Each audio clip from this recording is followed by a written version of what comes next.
রক্ত যখন নিয়েছি আরো রক্ত নিব, বাংলাদেশের ভিন্ন মতকারীদের নিশ্চিহ্ন করে ছাড়বো ইনশাল্লাহ। আজকে শোক দিবস পালন করেন, রসিকতা করেন জাতির সাথে। আজকে কোটা সংস্কার আন্দোলন না, এই আন্দোলনে বাংলাদেশের যত মানুষ আছে, যত ছাত্র তরুণ জনতা আছে, তারা হচ্ছে মুক্তিযুদ্ধের চেতনার প্রকৃত বাহক। আমি ঘুমাতে পারি না যখন আমি শহীদ মুগ্ধর গল্প পড়ি। যেই ছেলেটা আন্দোলনে গিয়েছিল বিস্কিট আর পানি দেওয়ার জন্য, সবাইকে বলছিল পানি লাগবে কিনা, এরকম একটা ছেলেকে মাথায় গুলি করে হত্যা করা হয়েছে। আমি ঘুমাতে পারি না যখন দেখি একটা ছেলে, সে টিয়ার গ্যাস ঢুকছে বাসার মধ্যে, সেটা বন্ধ করতে গেছে, 11 বছরের ছেলে, তাকে মাথায় গুলি করে হত্যা করা হয়েছে। 6 বছরের একটা মেয়ে রিয়া মারা গেছে।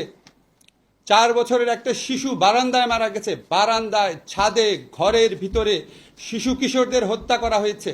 আজকে এই 6টা ফুল যে ঝরে গেছে, আজকে যে 19টা অপ্রাপ্ত বয়স্ক মানুষ মারা গেছে, আজকে 21 জনকে বেওয়ারিশ লাশ হিসেবে দাফন করা হয়েছে। আজকে কালকে দেখলাম একটা মাকে ভিডিওতে রাস্তার মধ্যে কাঁদতে কাঁদতে আছড়ে পড়ছে যে আমার ছেলেটা কোনো আন্দোলনে ছিল না, বাজার করতে গেছে, তাকে গ্রেফতার করা হয়েছে। এই সরকার কি সব